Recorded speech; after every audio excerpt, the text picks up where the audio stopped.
The day I was supposed to marry the love of my life, Sarah, turned into the day my world fell apart. I remember standing at the altar, my heart pounding with a mix of excitement and nerves. The music started, the doors opened, but it wasn't Sarah who walked down the aisle. In fact, no one did. The minutes stretched into an eternity. Whispers turned into worried murmurs. Sarah was gone. She had vanished without a trace. The police were called. A search was organized, but it was like she had evaporated into thin air. Her phone was off, her car was still in the driveway, and her wedding dress was hanging in her closet. The days that followed were a blur of confusion and despair. I replayed every conversation, every moment, searching for a clue I might have missed. Was she having second thoughts? Was she in trouble? The not knowing was the worst kind of torture. Her family was devastated, especially her parents. And then there was her identical twin sister, Emily. Seeing Emily was like looking at a ghost. They were so alike it was uncanny, yet so different. Sarah was the bubbly, outgoing one, the social butterfly. Emily was quieter, more reserved, an artist who saw the world in colors and shades I couldn't comprehend. In the midst of our shared grief, Emily and I found ourselves leaning on each other. She understood the depth of my loss because it was her loss, too. We spent hours talking about Sarah, sharing memories that brought both laughter and tears. Emily would tell me stories from their childhood, painting a picture of the sister I knew, but also revealing sides of her I'd never seen. Through her eyes, I saw Sarah's complexities, her hidden fears, and her deepest dreams. In a strange way, I felt like I was getting to know Sarah all over again, through the person who knew her best. As weeks turned into months, the official search wound down. The hope of finding Sarah began to fade, replaced by a dull, constant ache. Emily was my rock. She made sure I was eating, she dragged me out of the house for walks, and she just sat with me in silence when words were too much. I noticed the little things about her. The way she'd bite her lip when she was concentrating on a painting, her quiet, infectious laugh, the deep empathy in her eyes. I was seeing Emily, not just Sarah's reflection. One evening, we were looking through an old photo album.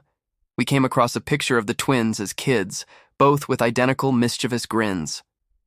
Emily's smile faltered. "She was always the brave one," she said softly. "I always followed her lead." That's when it hit me. I wasn't just grieving for Sarah anymore. I was starting to see the incredible person right in front of me. This was complicated, and I felt a wave of guilt. How could I be developing feelings for my missing fiancée's sister?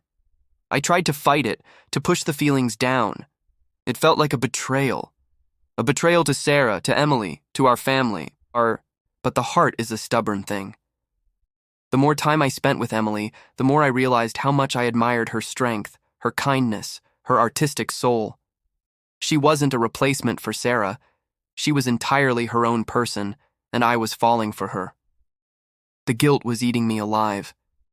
I knew I had to tell her, but how? How do you tell someone you re-falling for them while you both still mourning the person who connects you? One night, I finally found the courage.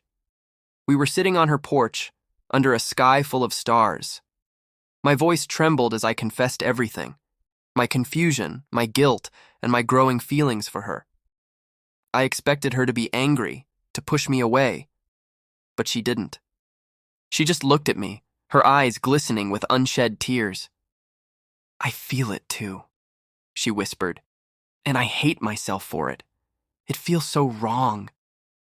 But it also feels like the only thing that's real right now." That single honest confession broke down the wall between us. We weren't just two people grieving. We were two people finding an unexpected connection in the wreckage of our lives. We decided to take things slow, to navigate this impossible situation with as much respect and care as we could. It wasn't easy. There were whispers, judgmental looks from people who didn't understand. But we had each other. We were building something new, something fragile but beautiful, on the foundations of a shared tragedy. Our love story wasn't a fairy tale. It was born from loss and confusion, but it was real. Then, almost a year to the day that Sarah disappeared, I received a letter. The handwriting was instantly recognizable. It was from Sarah. My hands shook as I opened it. The letter explained everything. She hadn't been kidnapped. She hadn't had an accident. She had left. She wrote that she loved me, but she wasn't the person everyone thought she was. The pressure of the wedding, of the life everyone expected her to lead, had become too much. She needed to find out who she was, on her own terms, away from everyone, including me and Emily. She ended the letter by saying she knew Emily would take care of me, and that she hoped one day we could all find peace and forgiveness. The letter was a bombshell, but it was also a release. The terrible not knowing was over. There was still pain, of course, a sense of betrayal, but underneath it all, there was a strange sense of closure. I showed the letter to Emily. We read it together, holding hands, a mix of relief and sadness washing over us. Sarah was safe. She had chosen her path, and in a way she had given us her blessing. Her leaving didn't magically erase our complications, but it cleared the air. The guilt we both carried started to lift. We weren't betraying Sarah. We were living the lives we were meant to live. Our journey was unconventional, born from a bizarre and painful twist of fate. But we found love not by replacing what was lost, but by building something new, something honest, from the broken pieces. Our story is a testament to the fact that sometimes the most unexpected paths lead us exactly where we need to be. Thank you so much for joining me on this incredibly personal journey. It's a reminder that life is unpredictable and love can be found in the most unexpected of places.